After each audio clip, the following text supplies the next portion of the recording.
اور وہاں کابینہ بیٹھ جائے, حمزہ شہباز کو وزیر اعلیٰ بنا کے جی کے بس اب یہاں حکومت بن گئی ہے. پارلیمنٹ قانون آئین کے دائرے میں رہ کے ہر موقع محل کے تحت کام کرتی ہے. اسی طرح سپریم کورٹ ہے اور اسی طرح الیکشن کمیشن ہے. موقع اب الیکشن کا ہے, 90 دن کے اندر الیکشن کروانے ہیں, یا سپریم کورٹ نے جو ڈیلے کیا ہے 1 مہینہ, اس سے آگے نہیں جا سکتے. آپ پارلیمنٹ کو یہ اختیار نہیں کہ وہ اس طرح کے جو بھی فنکشنز ہیں ان کی کارکردگی کے لیے ضروری فنڈ روک سکیں, یعنی جو بھی ضروری کام کرنے والے ہیں یہ پارلیمنٹ کا اختیار ہی نہیں ہے, یہ بھی آئین میں لکھا ہوا ہے.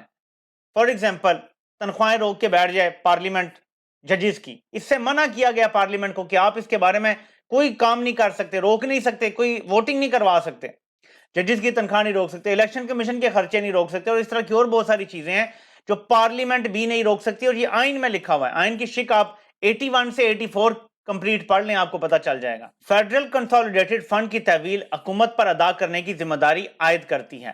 ناکامی کی صورت میں عدالتوں کا فرض ہے کہ وہ اس ذمہ داری کو نافذ کریں. اب نافذ کیسے ہوگا؟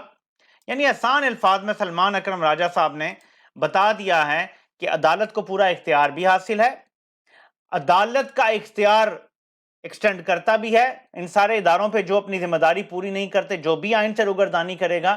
تو یہ تو انہوں نے بالکل واضح کر دیا ہے کہ یہ انہوں نے کرنا ہی کرنا ہے.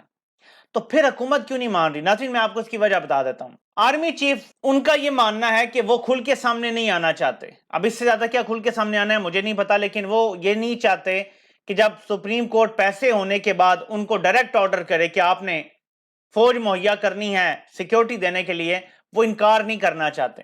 وہ عوام کے سامنے یہ نہیں دکھانا چاہتے کہ وہ اس میں ایک پارٹی ہیں اور وہ انکار کر رہے ہیں الیکشن میں سیکیورٹی دینے سے, کیونکہ کسی صورت بھی فوج کیسے انکار کر سکتی ہے؟ سپریم کورٹ فوج کو طلب کر سکتی ہے, فوج انکار کر ہی نہیں سکتی آئین کے مطابق. سپریم کورٹ براہ راست فوج کو طلب کر کے ڈیوٹی دے سکتی ہے کہ آپ الیکشن کمیشن کی معاونت کریں.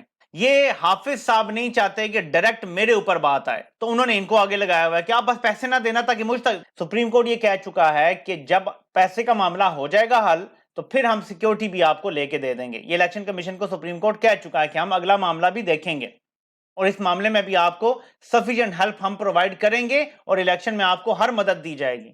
مطلب کہ ہم ڈائریکٹ آرڈر بھی دے سکتے ہیں آرمی چیف کو کہ تم نے فوج مہیا کرنی ہے. یہ ڈائریکٹ آرڈر آرمی چیف کو بھی جا سکتا ہے, یہ نیول چیف کو بھی جا سکتا ہے, یہ ایئر چیف کو بھی جا سکتا ہے, یہ چیئرمین جوائنٹ چیف کو بھی جا سکتا ہے. ہو سکتا ہے جوائنٹ چیف کو چلا جائے کہ آپ نے نیچے اپنے سارے جو فورسز ہیں ان کو آپ نے کہنا ہے کہ ٹروپس دیں, تو کچھ بھی ہو سکتا ہے. اور جو خبریں آ رہی ہیں کہ جوائنٹ چیف اور آرمی چیف بہت سارے معاملات میں سیم پیج پہ نہیں ہیں, آئین اور غیر آئینی کے درمیان وہاں بھی مسئلہ ہے. تو یہ جو ساری چیزیں آ رہی ہیں, اس کے بعد عمران خان کو لالی پاپ دینا تھا مذاکرات کا. اب عمران خان صاحب جس نے بھی آپ سے یہ کہا ہے نا کہ آپ کہیں جی کہ پہلے میرے کیس ختم کرو اور پارلیمنٹ میں دوبارہ تحریک انصاف کو آنے دو, اور یہ سارا یہی تو اسٹیبلشمنٹ کرتی آئی ہے, تو آپ ان کو ویلیڈیٹ کر رہے ہیں. بڑا مجھے افسوس ہوگا اگر یہ شرائط واقعی جو رپورٹ ہو رہی ہے میڈیا میں یہ سچ ہے. نمبر 1, اسٹیبلشمنٹ یہی کرتی ہے, آپ پہ 100 کیس بناتی ہے, 50 کیس بناتی ہے, پھر آپ کو ٹیبل پر لاتی ہے. یہ تو پھر وہ کامیاب ہو گئے, جیت گئے, انہوں نے یہی کرنا تھا. آپ کے کیسز سارے جعلی ہیں, چلنے دیں ان کو. پارلیمنٹ میں یہ نہیں آنے دیتے, نہ آنے دیں. 14 تاریخ سے آگے الیکشن نہیں جا سکتے صوبائی, یہ ذہن میں رکھ لیں, ورنہ یہ کیا کہیں گے, دیکھو جی عمران خان ہم سے این آر او مانگ رہا ہے. یہ بڑے کمتر قسم کے لوگ ہیں, جعلی کیس پہلے بنائیں گے, پھر یہ بعد میں پورا بیانیہ بنائیں گے الیکشن میں کہ عمران خان نے ہم سے این آر او لے کے کیسز ختم کروائے ہیں. آپ ایک ان کے این آر او کی بات کر رہے ہیں, یہ آپ کو mother of all N R O کہہ کے پکارا کریں گے. آپ کے کیسز کی کوئی اوقات نہیں ہے, کوئی حیثیت نہیں ہے, یہ اٹھا کے کوئی بھی انڈیپینڈنٹ عدالت ردی کی ٹوکری میں پھینک دے گی. جیسے الیکشن کی طرف معاملات جائیں گے, اسٹیبلشمنٹ کو پیچھے ہٹنا پڑے گا اور یہ کیسز سارے ختم ہو جائیں گے. کوئی بھی کیس ایسا نہیں ہے جو آپ کے خلاف چل سکے. توشہ خانہ میں بھی کچھ نہیں ہے, ٹیرین وائٹ کیس تقریباً عدالت نے اڑا کے رکھ دیا, کچھ بھی نہیں ہے ان کیسز میں.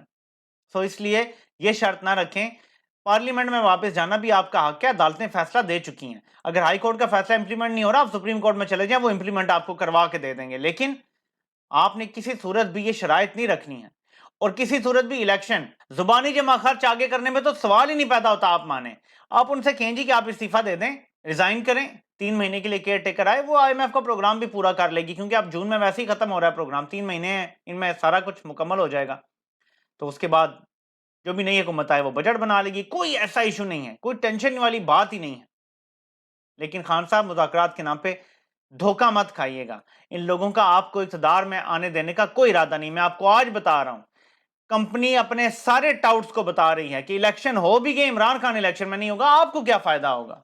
ان مذاکرات کا آپ کو فائدہ نہیں ہے، ڈٹے رہنے کا آپ کو فائدہ ہوگا۔ مذاکرات میں اگر الیکشن میں اسٹریٹ اوے جاتے ہیں، اگر اسمبلی توڑ دیتے ہیں ابھی اسی ہفتے تو پھر تو ٹھیک ہے، کہتے ہیں جی ہم عید کے بعد اسمبلی توڑ دیتے ہیں اسٹریٹ اوے، اور جب اسمبلی ٹوٹ جائے تو ٹھیک ہے، پھر آپ 8 10 دن 15 دن 20 دن آگے بھی کروانے کے لیے مان جائیں انتخابات، لیکن اس سے آگے جانا بالکل ہی اپنی طاقت ان کے حوالے کرنا ہے کہ ونس سپریم کورٹ کا آرڈر امپلیمنٹ نہ ہوا اور سپریم کورٹ کو یہ قائل کر لیا گیا کہ ٹھیک ہے ہم آپس میں طے کر لیں گے معاملات، تو پھر سپریم کورٹ کا یہ آرڈر نہ اب مان رہے ہیں، آئندہ پھر نیکسٹ جائے گا تو وہ بھی نہیں مانیں گے، اور پھر جب فائدی صاحب آ جائیں گے تو آپ کی بھی تسلی ہو جائے گی۔ سوچ سمجھ کے فیصلہ کیجئے گا۔ آپ سے انشاءاللہ پھر ملاقات ہوتی ہے۔ اللہ پاک اب سب کا حامی و ناصر ہو۔ اب سب کو سننے کا بہت بہت شکریہ۔